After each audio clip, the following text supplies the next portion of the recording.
Hello, friends. We're back again. It's Fightful.com. It is Thursday, January 19th, 2023. It's your post-Impact Wrestling show. Post Hard to Kill. We are almost a week removed. And we had one heck of a show tonight. But before we get there, I am Actual Pearl. It's good to see all y'all. Hello, chat. Hello, people who were probably watching the Fightful Awards or listening to us after the fact on a Fightful Pods. Who knows? I don't know what you're doing. Regardless, it's good to see you. We hope to keep you. Come and talk about Impact Wrestling with us. I have, as always, my number one, my ride or die, the one I can never say goodbye to. I got Cresta Starr. How you doing, Cresta? Hi, I'm doing great. A good show tonight. I was gonna go out after, but it started to torrential rain. Is it raining by you, Joel? Probably. It's been raining on and off all day in Toronto. So took my kid out earlier about 10 a.m. and it was raining then. And I was like, I ain't going out for the rest of the day. I respect that answer. I haven't been out of my house in like a week. We got enough windows here. We're very lucky in our place that we have a great view of things and I can see the weather. But man, okay, apparently the awards are almost over. Good for them. Who cares? Very emotional as expected. Well, I didn't win an award. So I'm going to go ahead and say that Joel and Cresta and I snubbed at our own show. Wow. Chat, other than Matthew J. Cardona and Chelsea Green, who else from Impact won an award? Tell me in the chat, because I can't be asked to figure that out for myself. Did Speedball win all the awards? Because after tonight, I think he deserves all the awards. I don't care when the voting was for that show. We're just going to go. We're just going to talk about it. We're going to talk about Impact. We're going to talk about you. We're going to talk about Fightful Select. We're going to do all the fun stuff. And if you want to get in on the conversation, all you got to do is leave a super chat. Any super chat gets question or statement read on the air here at youtube.com/Fightful. That little $sign, you can go ahead, hit that, and any amount. We'll talk about it. We'll answer the question. We'll do whatever you want to do because that's what you mean to us. Or if you really like us, you can go ahead and hit us with the Humper Chat over at humperchats.com before Cresta gives the thing. And because there are two shows running at one time again, go ahead and just hit, just put Impact or IMP in your super or in your Humper Chat so that I know that I'm not reading an awards chat. So Cresta, how can they do that? You can head over to humperchats.com. Yes, humperchats.com. Type in your donation amount. Type in your question and comment, but make sure you put Impact or IMP like Joel just said in the beginning so we can read your question live here on the Post Impact Show with Joel Pearl and Cresta Starr. We get to keep a little bit more of the donations, and it lets Sean Rossat know that we're doing our job and we're not just talking about nonsense. Humperchats.com. Those awards weren't cheap, folks. So let's show Sean that we are, in fact, the most money-making show on Fightful today. Period. And then I remembered Day After Dynamite was on today, too. So probably not. Anyway. Listen, dream big, baby. That's right. M.A. Solko kicks us off with the super chat saying, with all due respect, how can the award show not nominate George Iceman in any category? I agree. George Iceman, who once won the 1950s Radio Host Award. Couldn't win it tonight. I mean, I think it's a little ridiculous. Who is a better backstage information go-getter scooper duper? George Iceman. Ridiculous. I was going to say Gia Miller. I mean, that's true. That's true. But was Gia Miller nominated? Was Gia Miller even given an award? Conspiracy. Play the conspiracy music. She was all over the show tonight. She even commentated a match on BTI. We're going to talk about BTI in a second, but how about we start with BTI and our friend George Iceman, who's back in his green screen gray room. What? You have a green screen, George. Why don't you make it different? Like, why don't you sunny tropical island George Iceman? Why doesn't he use, like, I don't know. Who was the guy? Continuity. Continuity. Mr. Freeze? Like, why don't you use a Mr. Freeze background and be like, really lean into the gimmick? They call it Iceman Intel, and they have copyright infringement. Antarctica in the background as George Iceman gives us this coldest scoops you can think of from a refrigerator. You're on to something. It's cold scoops with George Iceman. Ice cold. The man's gonna be doling out all the ice cream Anyway, I really hope that I get to see him at the Impact Rebellion show in April, because Mhm. I'm just going to ask him so many stupid questions, and I'm going to try and get them on air. I'm going to do my best. Anyway, Weissman's giving us his intel. He recaps Hard to Kill, and he says famous superstars from the world of professional wrestling and some alumni will be here tonight, which of course in Atlanta where they filmed the Fallout for Hard to Kill. We'd find out later on who those people were, and there are more to come. I can guarantee you that. I'm not going to spoil anything, but some really fun names coming out. Yeah, there was that, and then they did the match. Do we want to talk about the match? I mean, We should probably set it up first. Yeah, because the match itself was good, but the match wasn't about the match. The match was about the post match, if you will. Agreed. So the design, the team of Big Con and Alan Angels took on Yuya, Uemura, and Delirious. Like Cresta said, this was very much a match all about what happened after the match. As expected, the design wins. Matt Raywalt was not on commentary for this match for whatever reason, so Gia Miller filled in. At one point, they talk about the tag team division and Impact, and Gia mentions Ace of Base, and Tom says, "Oh, you would mention them, wouldn't you?" For those who don't know, it's very open. It's not a secret. Gia Miller and Ace Austin are a couple. They are together. So I thought it was very cute that Tom would go ahead and do that. I like how she no-sold this. I don't even like those guys. It was funny. It was funny, like her trying to navigate being the commentator for this match while trying to be like the straight person, as Tom was just being a troll. Either way, it's weird to see Tom the troll, because literally that's Raywalt's job. Yes, so it's good for them to just switch it up for a change. It was a fun match. There was nothing here. I love this was so stupid. They mentioned that the reason why Yuya and Delirious are teaming together is because they don't necessarily know how to communicate with other members of the locker room. To quote Gia Miller, wrestling transcends words. Yuya speaks Japanese and Delirious speaks Delirious. It made no sense, and I loved it. Anyway, match was fine, nothing big. It was all about the ending. Khan does the finish was Khan does a giant gorilla press drop on Delirious, and then Angels hits what he calls the Halo Strike. It's a spin kick. He gets the 1, 2, 3, and then post match, this is where it gets interesting. Deonna calls out Callahan, coming down to the ring.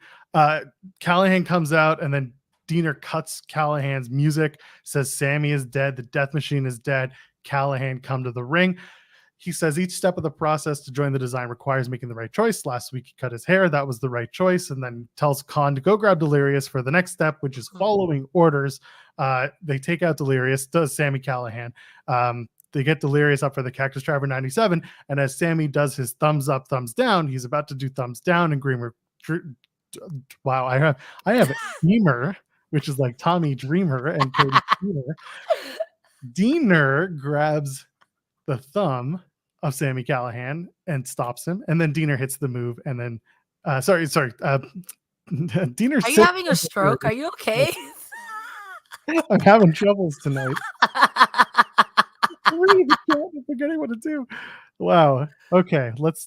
You got this.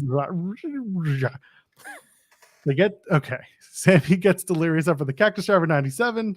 Goes to do thumbs up, thumbs down. He gets stopped by Deonna. And then Sammy hits the Cactus Driver 97 on Delirious anyway. Deonna sits on Delirious. Okay. I want to give you a hug. You look like in this moment, like, you know what? Show's over. Turn this around. I got you. No more nights tonight. It's all good. No, absolutely. That is exactly what happened to the T. You could see, it looks like on the outside that Callahan now is like, maybe I bit off more than I could chew. I thought I could still be this crazy hyena and not so much fall in line. Deonna really taking his hand and doing the thumbs up, and just stopping it. Like, no, you already know it's thumbs down. Like, what are you doing this? I'm excited to see where this goes.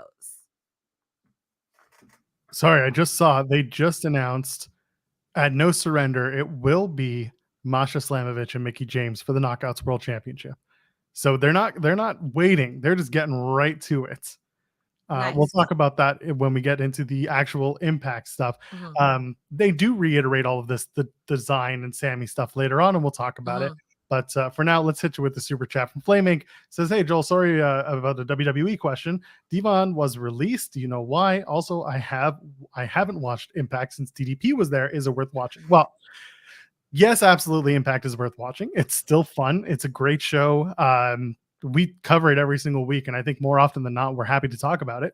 As in, we enjoy the show.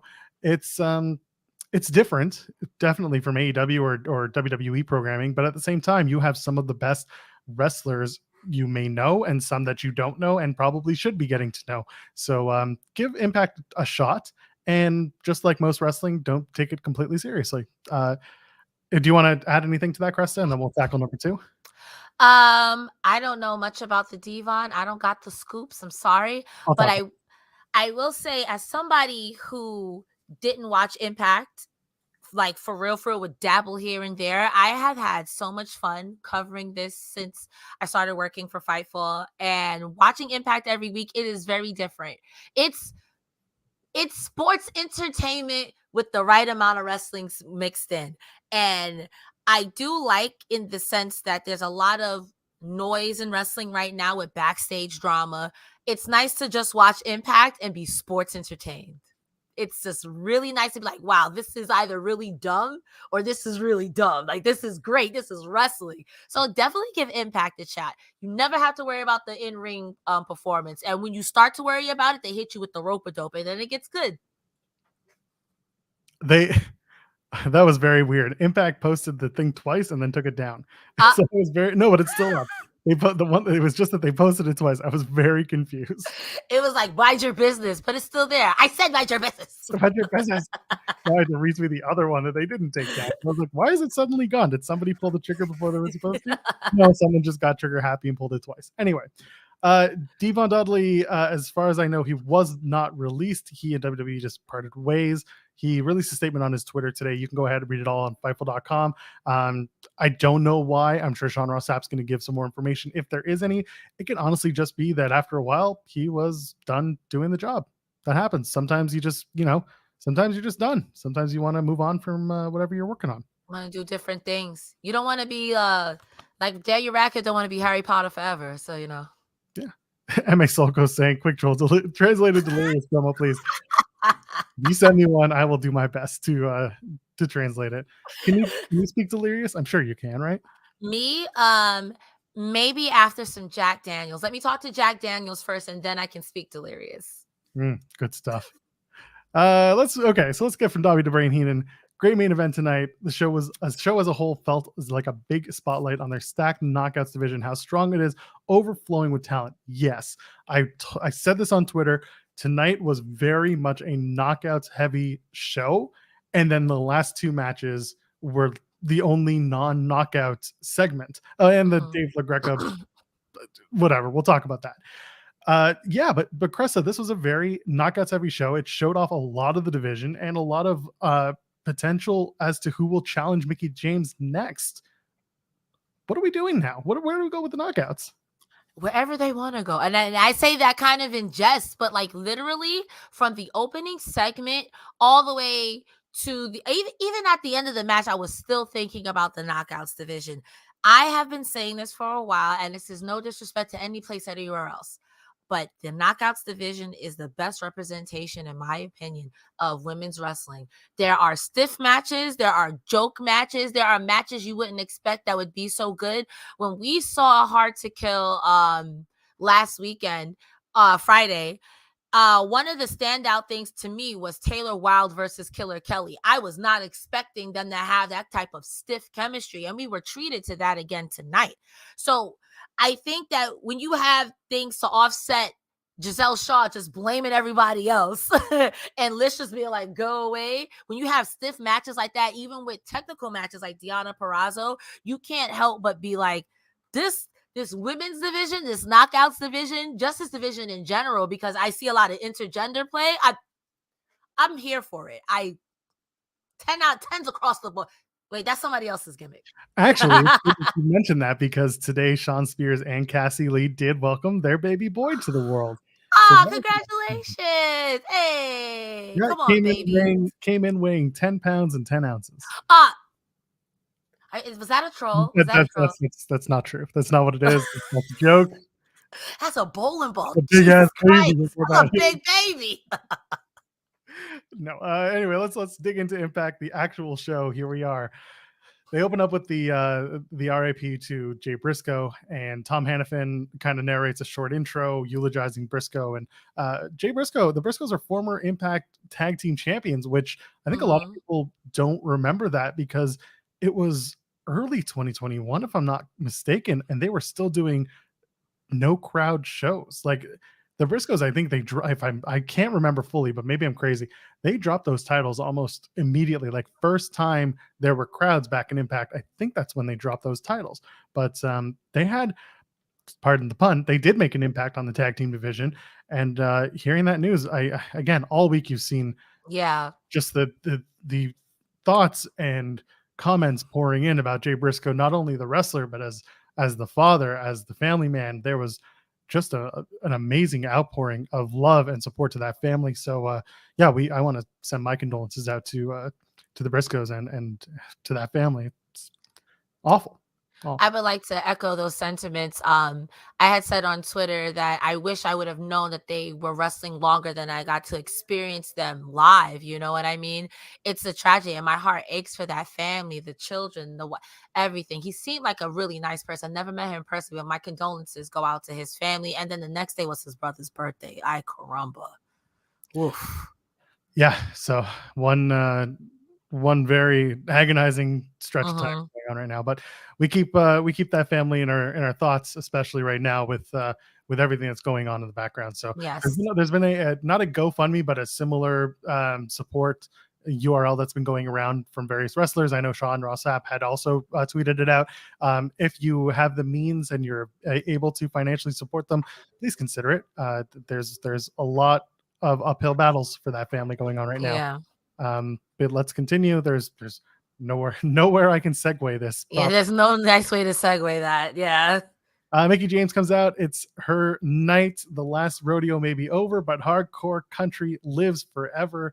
And then out comes Bully Ray. Now, Cresta, I don't know if you remember this, but on Friday night after Hard to Kill, I asked, how would you feel if Bully Ray wasn't done with Impact Wrestling? How do you feel now that Bully Ray is in fact not completely done with Impact Wrestling?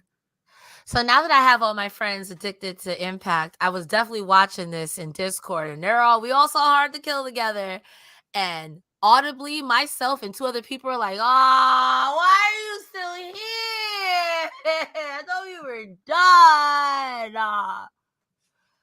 I mean, I guess, but like, what do you have to say? I mean, it was kind of funny when he was coming out and they were like, "You tapped out." I'm like, Mickie James tapped out too. Nobody talking about that because it doesn't fit the narrative and, control your narrative and whatnot. But why?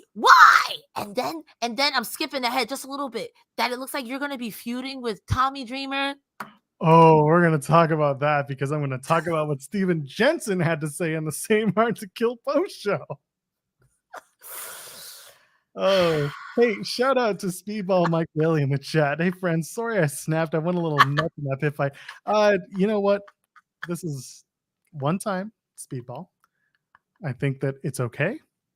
You did what you needed to do. We're going to talk about that match a little bit later on tonight. I mean this with the utmost respect. Kenny King was trying you. You did what needed to be done. I love chaos. Boxing shorts, though. I gotta give him to Kenny King wearing the boxing shorts. That's a good stuff. It was giving me Sagat from Street Fighter. I love a good Muay Thai pant, Muay Thai shorts. So we'll go back to the opening segment with Bully and everyone else. Matt Raywalt mentions the controversial tap spot from Hard to Kill, which I'm really glad that they talked about it. Mickie James, of course, at one point seeming to have tapped out during her match at Hard to Kill versus Jordynne Grace. So that story is not over, and they keep making allusions to Jordynne Grace having a rematch in her contract against Mickie James. So I'm looking forward to that. Bully tells Mickie James to leave, but instead of saying it, he points to the entrance ramp. And if you notice this, the entire time, he does not look at her. I loved this. Cresta, I know sometimes it's so hard to like separate the character from the guy. Mm-hmm. But this has been so, I have to say, Bully is doing it right. He's Making, getting some superb heel work in. yes, it really has become a bit of I'm not going to call it a master class because it's not perfect by any means, but it's so strong and so good that I really have to say, like, there's stuff there that I think people get a little too into their feelings and then hate the guy. I'm sitting there, I'm just like, yeah, I love this. Oh, he's under my skin. I'm not gonna lie. He is under my skin. Cause as like, it was just so dismissive, just like, this is Mickie's moment. They're talking about the last rodeo. I loved her gear, everything. And he's just like, get out. The Bronx in me came out, and I was like, Mickie, if I were you, I would have told him to S my D, because how dare you? This is my moment. You tapped out. I may have tapped, but I still won. You did not. Oh man, Bully is doing it. Bully is being a bully. I'll give it to him, but he got under my skin. Yeah, it's good stuff too. So yeah, Mickie says the fans want Bully Ray out of the ring instead, and they chant, "Get out, Bully." Bully cuts her off and says, you're wasting your time. It's not her ring. She wasn't in the main event. Bully was the main event. He sold out the show. He put over Josh Alexander. He made him a somebody. Just all this delusional heel stuff that we keep talking about, and I love it. And then Mickie just reiterates, Bully, you tapped out. And then Bully just warns Mickie James, says, just doesn't even look at her face again. Just the disrespect, and it's so wonderful. And then Mickie calls Bully a bitter bully, politicking to get what he wants and throwing a temper tantrum when he doesn't get it. Mickie won't back down and says if Bully wants her out of the ring, he'll have to take her out. Out comes Tasha Steelz and Savannah Evans. Tasha Steelz reiterates that Mickie still hasn't beaten her, therefore the last rodeo continues, or at least it's not proven. Bully interjects, called Mickie a two-bit champion, and just that's the only thing he has to say. He just kind of like, yeah, you tell her. And Tasha's like, I want the Knockouts title, invites Bully to beat down Mickie, but then Savannah Evans instead takes the first swing. And then out come Jordynne Grace, Frankie Kazarian to make the save. I'm stuttering tonight. It's great. And then out comes Director of Authority, Santino Marella, because of course Santino needs to do something about it, and he doesn't know what. And Cresta, here it comes. If you think there's someone who needs to put a match together, you think of a person who puts tag team matches together all the time. You think of 3-time karate world champion, former WCW commissioner, Ernest the Cat Miller. I'm not going to hold you. I thought Teddy Long was going to come out that curtain player. I'm like, and when he came out, I was like, Iceman, where did you get this scoop? On the ground? Sorry. Oh, scoop on the ground. All right. It's a scoop. It's like a spaghetti meatball that rolls on the floor. So Ernest the Cat Miller comes out. He says, I live in Atlanta and I used to be WCW commissioner. He says, I'm making a match. Just make the match. And so Bully goes to take a powder, and Santino's like, no, I can fire you if you don't do this match. So Santino makes the match. Jordynne Grace, Mickie James, Frankie Kazarian versus Savannah Evans, Tasha Steelz, and Bully Ray. They get right into the match. A good match. Honestly, this match was a standout match for Savannah Evans. First of all, she had on new gear, and it looked great. She looked great. She worked great. It was a lot of ring time for her, and she showed out. I think this was her best showing on Impact since she came into the company. What did you think about Savannah Evans? And then we'll talk about the rest of the match. I will say my only problem with the opening segment is I really liked it when it was Bully versus Mickie, but I really felt like Mickie should have had her moment. At some point, it felt a little overbooked. I'm not going to hold you. I did feel that there's a lot going on. I think Santino didn't need Bearcat, but hey, we in Atlanta, baby, let him work. The match itself was really good. Jordynne Grace picking up Bully Ray where all his limbs were in the air. I was low-key expecting her to ankle slam him. If she did, I would have popped. I would have gone to the moon and back because that was iconic. I also liked how Bully was just like, I'm not interested in fighting anybody else except Mickie, only after Savannah Evans and Tasha Steelz beat her up for like 2 minutes. And when Kazarian was like, let's fight, he's like, why would I fight you? Didn't even want to fight Grace, bro. But when he did put, I don't like Bully Ray. He's giving me the heel that I don't like. But I don't like him in the kayfabe sense. Does that make sense? Like, oh, he's doing a good job, so I hate him. So you mentioned Jordan Grace wanting to fight Bully Ray, and Bully's like, no. Mhm. Turns his back on Jordan Grace. Again, the disrespect that he has to So everyone. rude. Grace comes over and just like taps him on the back. And then he turns around. He's like, oh, you want to fight me? Okay, I'll fight you. And then you mentioned it. Savannah Evans comes and takes back control of the match. Eventually, we get a little bit of action between Jordan Grace and Bully. He breaks up a pin, and then Jordan Grace gets pissed off, grabs Bully, picks him up for a slam, and then he rakes her eyes, takes her down, and that's it. Kazarian takes Bully down. Bully takes a powder. He's out of the match. Don't do this. But it doesn't matter because right away, like Mickie just pins Tasha Steelz, and that's that. no more questions about whether or not Tasha Steelz could beat Mickie James because Mickie James just beat her. Period. I mean, there's still the argument, well, you never beat me one-on-one, but I think that should be it for now because she got a lot on her plate with Masha right around the corner, Jordan right here, probably be Evans before Steelz, and that could further a storyline where it's like, yo, bro, how come you get a title shot before I do, and I'm the greatest that beat the greatest? Yeah, so I'd see a Steelz Evans breakup eventually happening. And if this is the catalyst, I'm okay with that because Evans has gotten so much better. I'm nothing against Tasha Steelz, but I would like to see the program with them against each other. I think that'd be nice. It definitely feels like we're loading up to get a more Savannah Evans heavy partnership, right? Yeah. Between Tasha and Savannah, let's say they make it through this whole ordeal as a tag team still. It feels like maybe Tasha will go to the background and then Savannah will pop up and take it out next. So yeah. And I'm fine with that. And you mentioned Masha Slamovich. She comes out. She has the photo. They're doing that again where she takes out the photo from the envelope and it's a big red X over Mickie's face. Mickie just kisses it and shoves the photo in Masha's face. Like I said earlier, that's been made official for No Surrender, which is the next Impact event. They're going to do Masha versus Mickie James.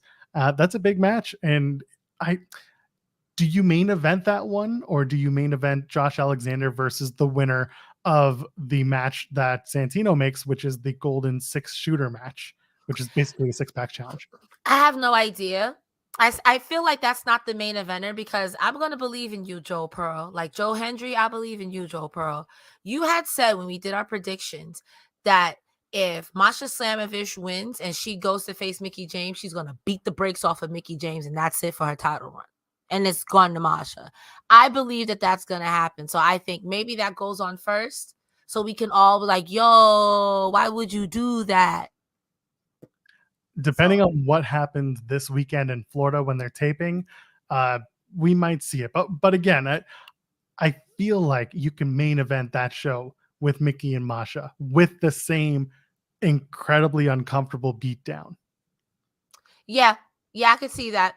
I mean, sometimes it's how you leave them. So I don't know if people want to go with that be the go out, but that would bring a lot of chatter. It'd bring a lot of work and speculation. Or you want to start off the show with like, yo, what the fuck? You know what I mean? So, but that's the thing. If you start the show with that and people are so like, oh my God, I can't believe this happened, then all of a sudden it takes away from the rest of the program. Fair.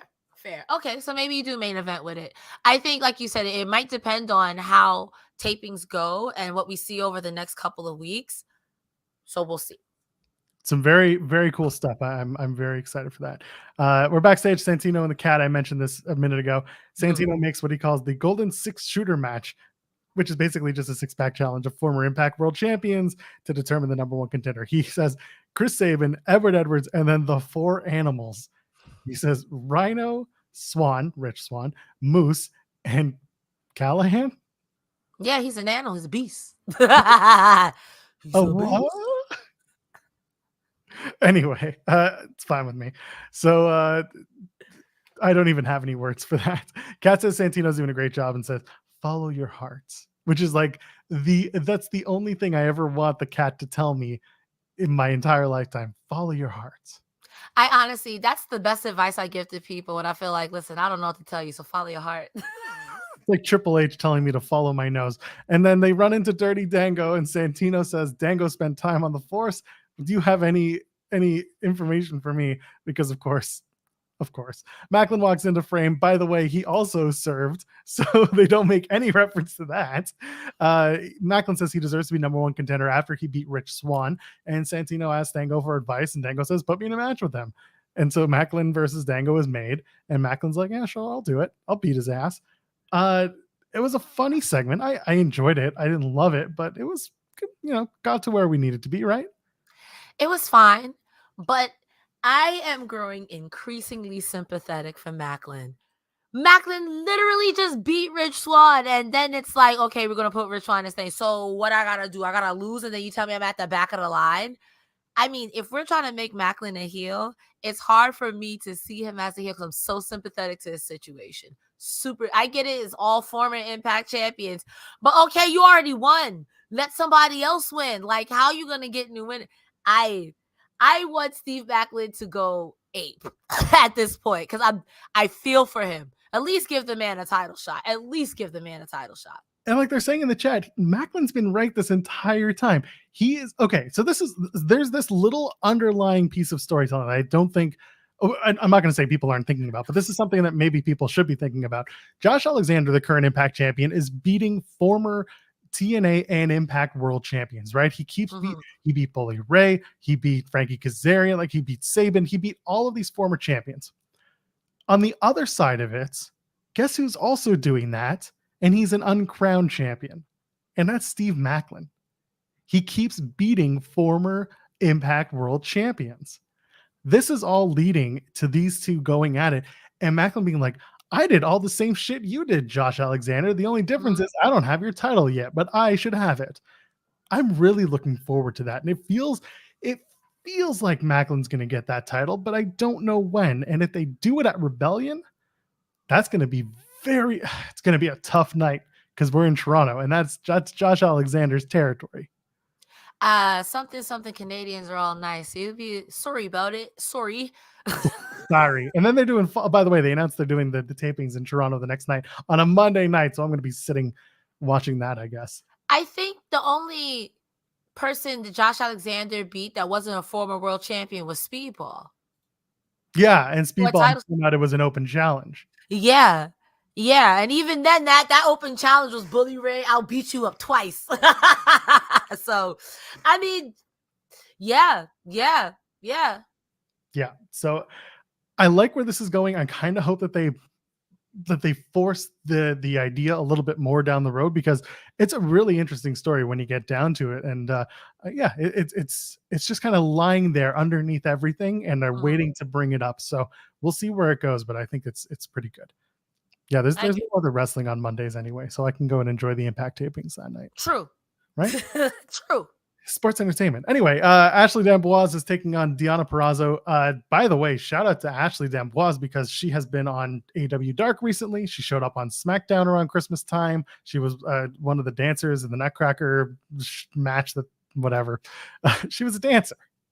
You remember. Now you see it. And she's just making the rounds. She's doing really well for herself. This match was a systematic picking apart of Ashley by Deonna Purrazzo. Powerbomb into the Queen's Gambit wins it for Deonna. Again, a lot of strong women atop the Knockouts roster. That's what they're pushing. What do you think of the match? Do you have anything to add? Just that stretch in the beginning where she had is it Dubois? How do you say her name? D'Amboise. I'm getting confused because there was literally a drag queen on RuPaul's Drag Race named Irene Dubois. So that's all I kept hearing. I'm like, that is not that girl's name. No, that's George Santos. Huh? No, Mas, please. I'm already confused. Yeah, but that stretch where she had like her knees or her back and her arms, like I don't know what that was, but that was clean. I am always impressed with Purrazzo. Like literally I mean this as a compliment. She's literally the Dean Malenko of women to me. Like she has a million holds. Like it's a good shout. Like she's so good. She is so good. Like I do not want to wrestle her at all because even if I can quote unquote outpower you, if you get my hand, oh man, I have arthritis now. No thanks. So we'll skip ahead. We'll kind of move around for a sec. Trey is in the back and walks up to Ashley D'Amboise, who had just had her match, and he basically tries to hit on her in the creepy Chad way that you would do. Not the creepy Chad way. He was being the creepiest Chad ever, and he's like, "Oh, yeah." Actually, I'm not going to say it. He basically says like, "You had a really good match when you were doing this," and then Ashley just kind of looks around and says, Thank you. And then Trey's like, oh, that was disrespectful. Are you being disrespectful? And she's like, aren't you the guy who defaced the X Division title belt? And then he's like, listen, toots. And it just goes off. And in walks Action Mike Jackson. And what did we say in the Hard to Kill post show? Action Mike Jackson should be X Division champion. And listens. Mike Jackson stands up for the ladies. Mike Jackson is called old by Trey Miguel, of course. Jackson challenges for the X Division championship next week, and he'll bring the title home to a place where there's respect. This was fun. It's harmless, and we get the match we wanted. What do you think of this with Trey Ashley and Mike Jackson? I hated the first part. But when Mike Jackson challenged him, that's the first thing I was like, yo, didn't we say he should be X Division champion? I be memeing. But you can't make my memes a reality and then not do it. Do it, you coward. Make him X Division. Because when he came out, the grin on my face was like, oh, you're a clown for this, Impact. Oh, you're a clown for this. I'm going to watch it. I'm going to watch it. And I'm going to watch Mike Jackson take it to Trey Miguel for him to cheat on this old man. Have you no shame? See, Scott D'Amore, now that he's been in a hospital and he's convalescing, he has so much time on his hands. So he's spending all of his time on his phone, reading the tweets, reading what we're doing. And you know what else he's doing? He's reading Fightful Select because he spent his $5 on all the best scoops in wrestling. He's got an update on Naomi, where I'm sorry, she won't be going to Impact anytime soon if the report is as expected. There's a ton of stuff going on. It's contract season anyway, so Scott D'Amore needs to find out who's a free agent, who's not a free agent. He's finding out through Fightful Select. We had Ask Rhapsody today where the guys were fielding all the questions from y'all. So go ahead and subscribe to us. Fightful Select, it's the best $5 in the business. So much content that you get. You get The List Goes On. You get Sour Graps with Alex Palowski if you want things on the sour end of the life cycle. Or maybe you want to have a nice time talking about independent wrestling. Well, Steven Jensen's got you every single weekend with the Weekender podcast. He also joins us now for the post pay-per-view and post impact specials when he can. So you'll be seeing more of Steven Jensen here on youtube.com/Fightful. But if you want to hear him for sure every single weekend, subscribe to Fightful Select. $5, get you in, get your scoops, get everything you need. I think it's pretty easy. Anything to add on your end there? $5. Once upon a time, it was $5 footlongs from Subway, but they had to up their prices. Well, guess what? We didn't do that. And like I say every week, you're just going to end up watching people going to report about things from Fightful anyway. Skip a step. That's right. Get the right answer. If you're going to copy the homework, at least get it right. Don't think you know. No, and no, you know, no. We got a super chat from Ryan Sullivan. Joel, why did you not dress up? Well, I was not part of the Fightful Awards. I am part of the Impact Watching Awards, which we do every week here. Anyway, I'm wearing a Motorhead t-shirt, so clearly I'm winning. Gia Miller's in the back. She's going to the basement of center stage looking for PCO. Oh my good Lord. Gia Miller is the bravest wrestling journalist, and she and Kayla Braxton deserve her flowers. PCO, and she's very scared. And she asks one question, and he starts shaking. And honestly, I'm just going to say it, Cresta. He gets orgasmic. He starts rolling the eyes and starts moving around and shaking all the cage. And she's just like, I got to get this shit out of here. I got to go. This is awful. And that's the end of it. So PCO is back in Impact Wrestling. Orgasmic? I was thinking seizure. I mean,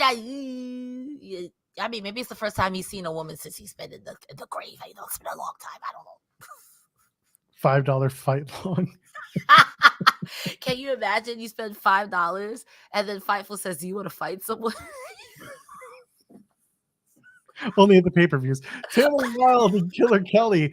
You mentioned this match earlier when we were talking about the Knockouts division. So it's worth mentioning that these two are legitimate friends. We talked about this on other post shows.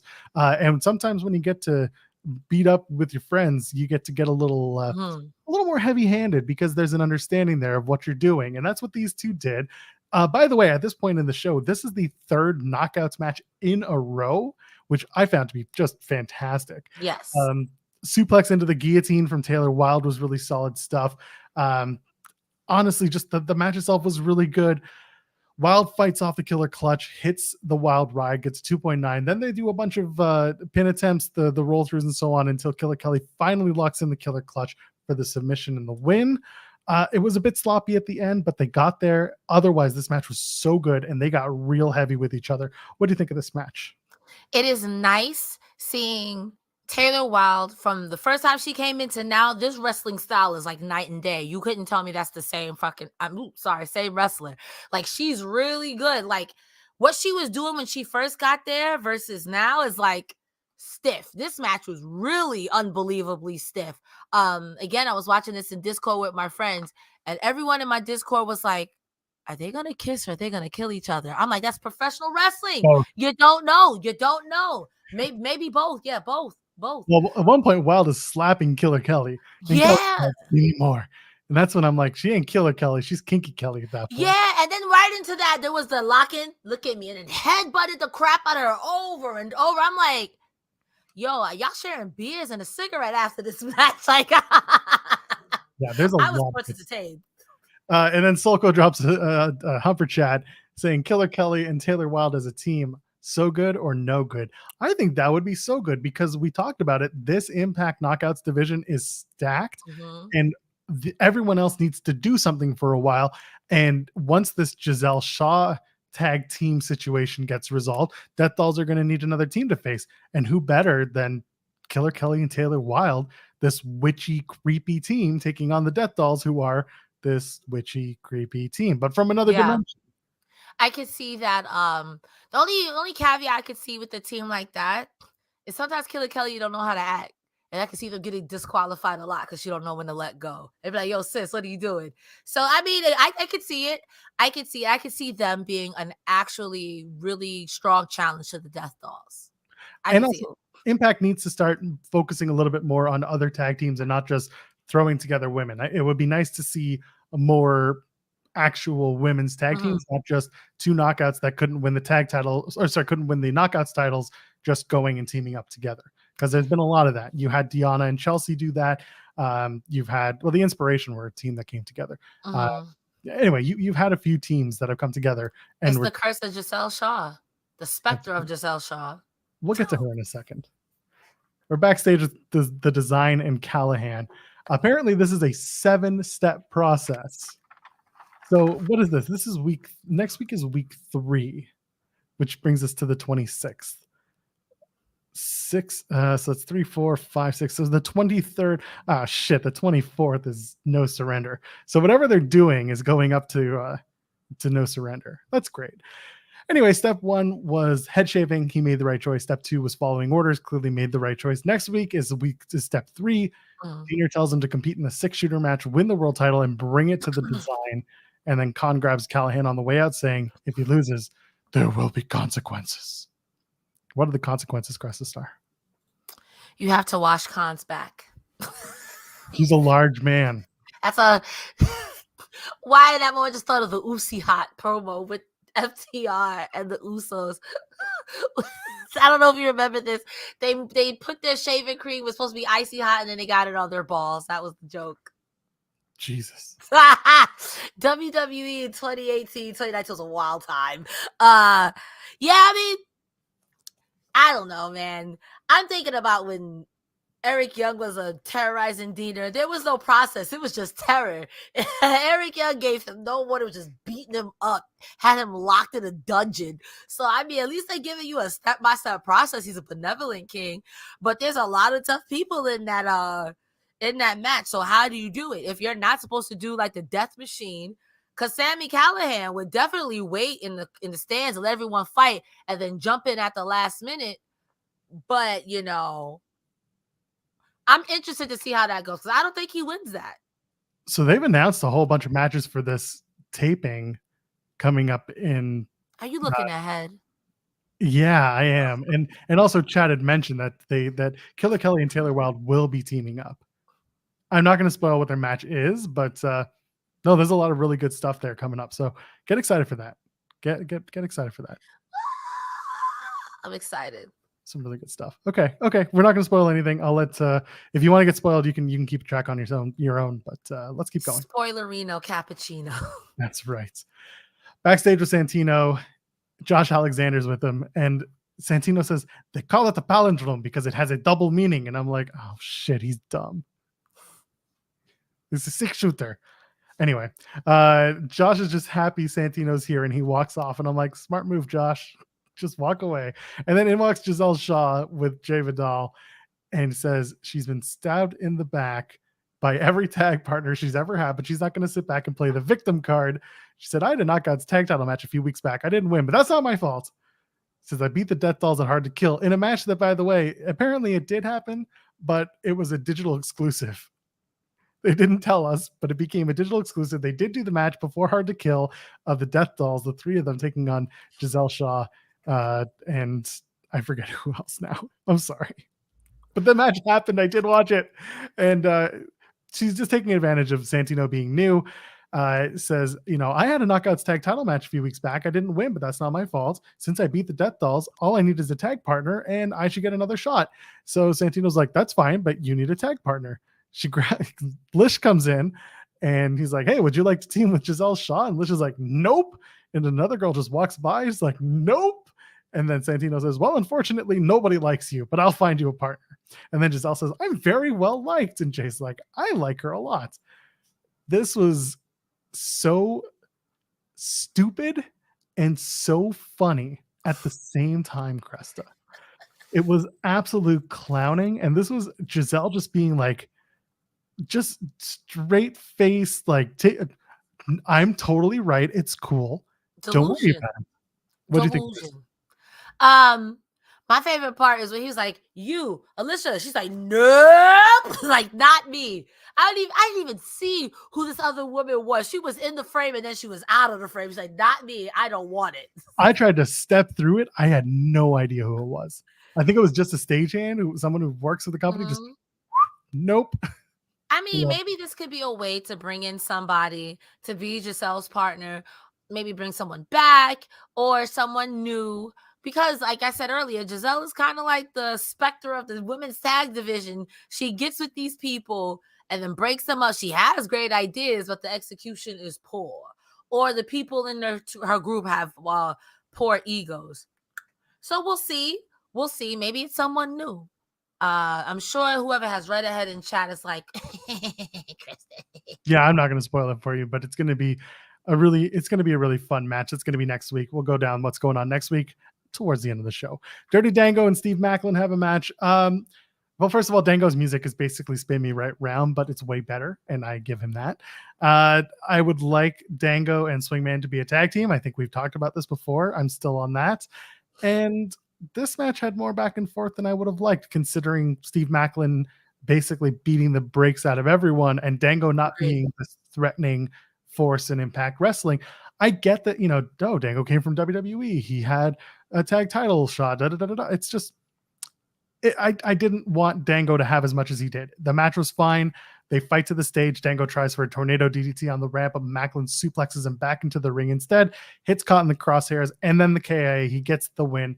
Macklin, as expected, beats Dirty Dango. What do you think of the match, Cresta? I agree with you that I like Dango, but I feel like this should have been a Macklin showcase. If anything, it should have been Macklin beating up Dango so bad that when he goes to pin him, he just picks him up. It's like, no, I'm not done with you.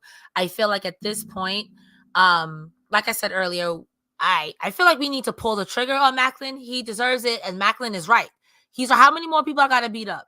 And you still won't give me a title shot. And this is something that I don't think is Alexander's fault, because I think this is independent of him. But at some point, this has got to be an oversight. Nobody watches the product. You don't see that this man is beating people up every week. Alexander, you do have the choice and the opportunity to make some of your own matches because you wanted to fight Bully Ray and Scott D'Amore here. I don't know. It's one of those things where it's like, how many more people does Macklin have to go through before you put some respect on Macklin's name? Yeah, exactly that. And in the chat, they're asking Dango, like Fandango? Yes. Yes, the movie ticket service. Yes, that's right. Welcome to Fandango. How can I take your order? Gia Miller's backstage with major players, and they say that Ace of Base asked for a match next week versus the major players. So they're going to do that. It's been made official.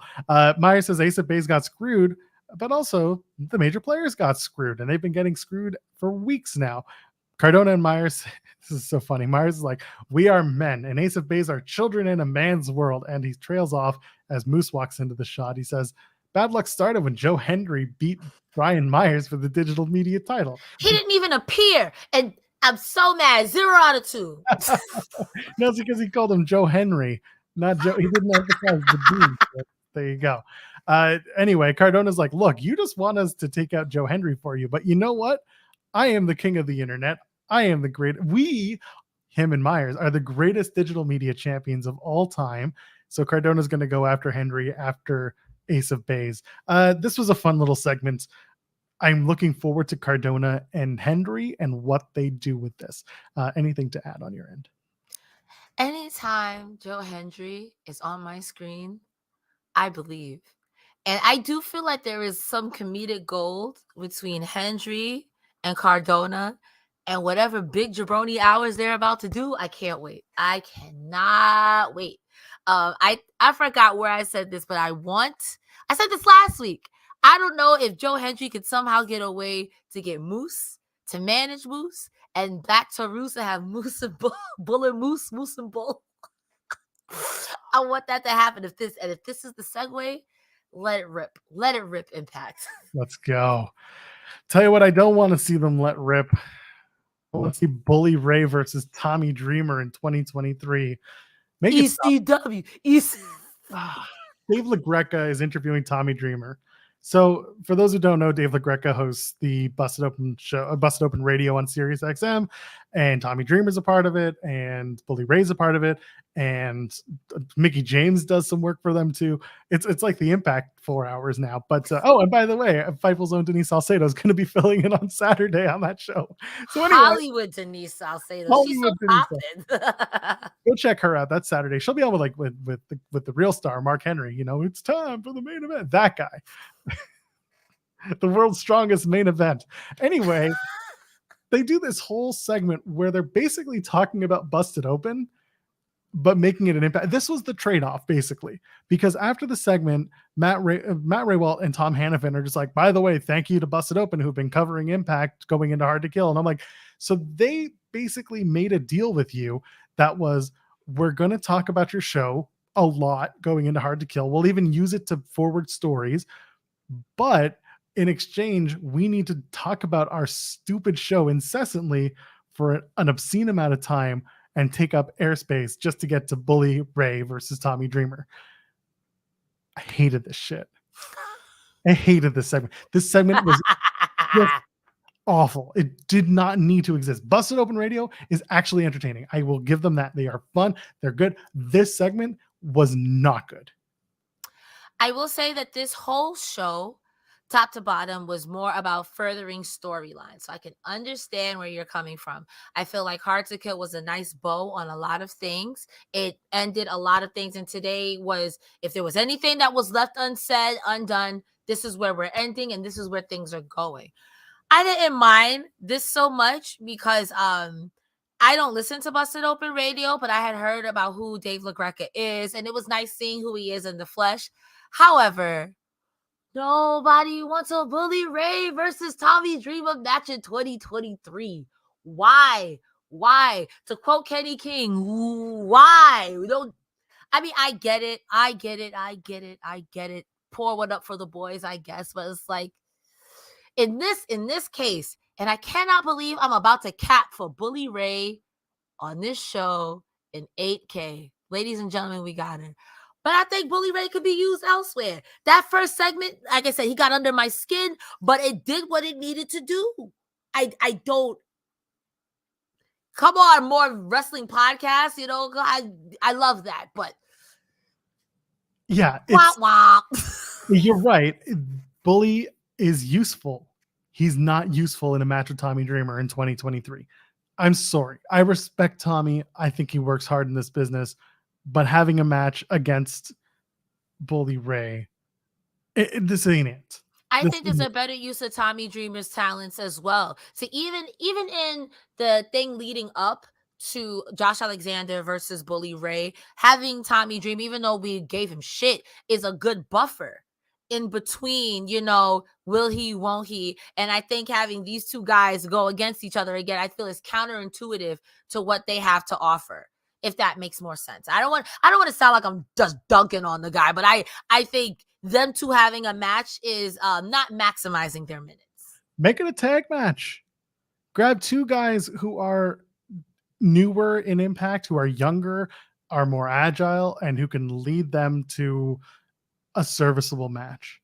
Johnny Swinger, Joe Hendry, easy, and Zicky Dice to be special guest ref. I don't hate it.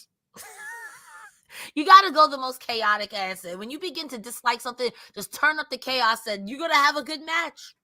There has to be something better, because this ain't it. This ain't it. But put Moose in there with Bully. I think that would be entertaining. That'd be wildly entertaining. Moose in a triple threat match with Bully and Tommy Jeter. It's just gonna be elder abuse, because Moose is not gonna care. He's just gonna beat up these two old men because Moose is a bully. Put Macklin out there to beat up Bully. Let's do that. Moose and Rhino have time on their hands. They worked with the guy. There's got to be something better, but this segment wasn't it. And if it's leading to a one-on-one match with Bully and Tommy, I don't want this. Joel is like, me no want that. No. That's right. There are also there's the good hands, the Bully tag team. Oh my God, it's a 6-person tag. There's your chaos. This is my two favorite hand symbols right now. Bully, Hotch, and Skylar versus Dreamer, maybe Heath and Rhino. I still don't like that. Delirious and yeah, that feels awful. Gresham, put Gresham. Don't put Gresham in there, please. I can hear Gresham in my share voice. Who keeps booking me these chicken shit gigs? Okay, I'm done. You're gonna work yourself into a shoot, brother. This is just not. Yeah, have Bully and the good hands go for the trios titles in AEW. Bully and the Elites. Oh my God, let's go. Next week on Impact is the X Division Championship match between Trey Miguel and Action Mike Jackson, all 74 years old of him. Let's go. Ace of Base take on the major players. Death Dolls take on Giselle, and Santino picks a tag partner, so who knows who that's going to be. That's going to be a really fun match for the Knockouts tag titles. And then the Golden Six Shooter match, the 6-pack challenge between Moose, Edwards, Callahan, Swan, Rhino, and Sabin. That's going to be fun. But let's get into the main event. It's time for Speedball, Mike Bailey, and Kenny King in a pit fight, not a fight pit, because then we get sued. It's a legally distinct hole where professional wrestling is commencing. That's correct. Speedball and Kenny King have one hell of a match. I'm gonna nitpick for a second. This is a production thing. They turned the house lights down. Production quality also just seemed to have gone way down. It felt like they were trying to make this look gritty, which I get, but they weren't taking good production in their mind. They were just thinking like, let's make it gritty. And someone said, I don't know how that's supposed to look. And then someone made a decision that wasn't great. It was Bloodsport. The match was Bloodsport. We talked about this before. But Jake Barnett did Bloodsport, and Matt Riddle did Bloodsport, and the movie Bloodsport with Jean-Claude Van Damme. I get that. There was something missing in the production quality. That's what it was. The black mat looked really good. I have to give them that. They used the black mat and looked more crisp. Again, gritty, but it needed just a little bit more light. This match was really good. This match was all about Speedball losing his shit, and he snapped at the end of it. Before we get there, is there anything you want to point out from this match? Because Bailey's bleeding early, knocked his head into one of the lights on the floor on the ramp. Just some really, really good stuff between Bailey and King. What do you want to say about this match before we get to the finish? So in the beginning, and I had said this off air, that I thought the beginning of that match was very slow, and I was kind of like, I feel like there's a better way to use these two. It has to be a blow-off match. However, once Bailey's head hit that ramp, and then he does that charge from the ramp into the ring, it literally became from a wrestling match to like a Devil May Cry, Tekken, Bayonetta cinematic. You're spamming X to run down to the ring. He takes Kenny King out. He knocks him out the ring. And you can see him get increasingly more mad. And the more mad he becomes, it's kind of like, because I feel like we're used to seeing Speedball in this controlled, very much, everything I do has a meaning. And it got to a point where it was like, I've McFucking had it. And Kenny King was the perfect person for this, because for weeks Kenny King is just like, I'm not touching you, I'm not touching you, ooh, I'm not touching you, ooh, mommy said I can't hit you. Except for times when he did touch him. Except that, I mean, was you spitting water at him, throwing popcorn, beating up his friends? I mean, come on. He cost him a match at Hard to Kill in the Countdown show. Exactly. So I think that this match, after it kicked into that second gear, not to sound cheesy, total nonstop action though. Like it was really good. It was really good. I cannot complain, because like when he hit that man with the finisher, it really did give me blood sport to never want to see you again. Bye, Kenny. I popped. I laughed. I was like, kill him. Get him, Speedball. He's had it. I agree with you, by the way. The first half of the match was kind of, it was slow. They had to kind of set the pace that this wasn't going to be a sprint to the finish. And I like that. It needed to be a little bit plodding, a little bit slow. It needed to have that MMA feature to it. Because they did kind of incorporate more wrestling into it, despite things like the arm bar and, Kenny King slamming Bailey down and then doing the figure four where they both roll out of the ring together, like the wrestling stuff. And then they do the kicks and all the kick spots. Then you have Bailey climbing to the top of a ropeless turnbuckle path. That was dope, though. And hitting a twisting splash. That was great. And then goes for the ultimate weapon off the apron. It's stopped by Kenny King, who then hits a spinning kick of his own while he's in the ring. Referee checks, and of course he still goes. It was a good build to what would eventually be Speedball grabbing the chair that was introduced by King earlier in the match, basically using it on Kenny King, mounting him, punching him like crazy, hits the arm bar, wrenches back on it, does the double knees, the spinning double knees, more punches, puts the chair on King's lifeless head, not his body, but his head, just winds up and kicks the damn chair. And the referee calls for the stoppage. Speedball wins, and he's amped up. So Speedball snapped tonight. What do we do with him next? Is he going to try and get back to his zen, or have we unlocked a new Speedball variant? I mean, I love a good variant. I also want to shout out, because while you were talking, I was looking at my notes, when Kenny King kicked Speedball out the air from doing the ultimate weapon, I was like, oh, that was so smooth. I could not believe it. And in that moment, I was like, Kenny King about to win this. Oh my God. Oh my God. But it's kind of like in this moment, to compare wrestlers, it's like when Penta has the Joker mask, the Penta variant, Joker variant is not messing around. This variant of Speedball was already brutal in that 60-minute Iron Man match with Josh Alexander. Not a real life Iron Man, but it was 60 minutes. It was like an Iron Man match. If he could do that and he's calm, and this is what he's like when he's turned up, beat up Bully Ray. Beat up Moose. No. Beat up Moose. Like, give Moose the butt whooping he deserves. But it'd be one of those things like, yo, Speedball, like, didn't know you had it in you. Come on now. Yo, beat up Macklin. Get crazy. Let's get crazy. Dobby the Brain Heenan with the super chat. Even though King lost the match, did he really lose in the end? Speedball showed the side that Kenny had been telling people about. And it's a good point. I really think that now Kenny King, despite losing, can still be that shitty heel who's just like, told you so. And we had Speedball in our chat earlier tonight being like, sorry, I apologize. I went a little hard. And we said, you get a pass because Kenny King was being a real shithead. Yeah. Speedball had to do what he had to do. If that's how you get out of it, I'm fine with it. But at the same time, I really do think we just unlocked a new Speedball variant where when he gets pissed, all bets are off. He's going to lose. Yeah. I think Kenny King was the perfect heel in this situation to grind the gears. Because that's a good point, Dobby, that even though he lost, did he really lose? Because you still proved the point. The point was still proven that you're still a maniac. But I feel like that goes without saying. That's any professional wrestler in this business. If you want to get technical, because even the coolest people, if you mess with their family or you mess with something they care about, will go ape. You know what I mean? So I think that this is nice. I think that going forward, whenever Speedball whips this out, people know he's not messing around.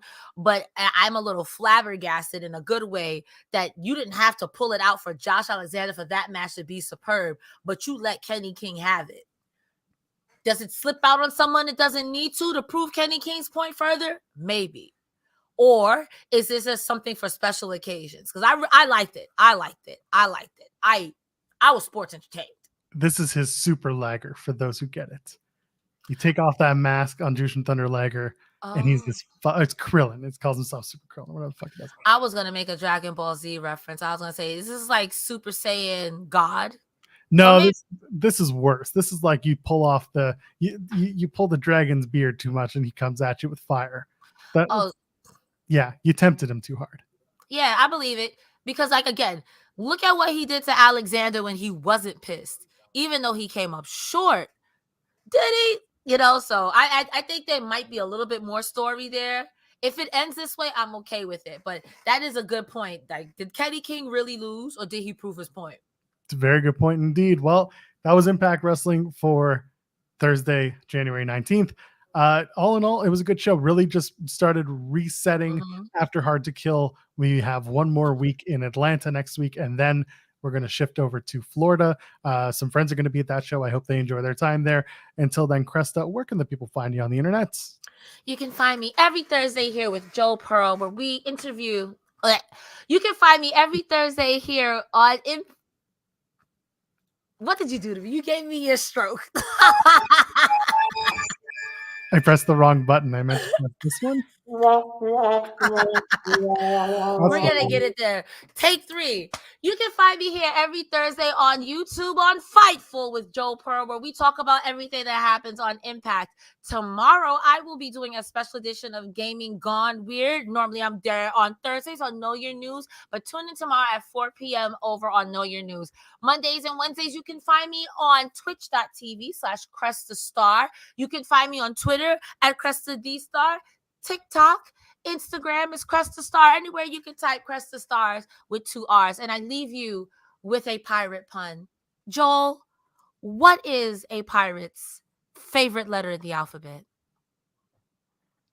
R. You would think that, but it's actually the C. Joel, where can they find you? I'm Natural Pearl, JOELPEARL. I'm now on the hunt for a new host of the Post Impact Wrestling Push. We'll be back next week. If you go over to my Twitter account, I just announced I'm starting a new podcast with our friend Ella J. I'm really looking forward to that. Hopefully y'all can spread that love. I'd appreciate it very much. Ladies, gentlemen, friends behind the binary, we'll see you in the next one. Cheers. See you next time.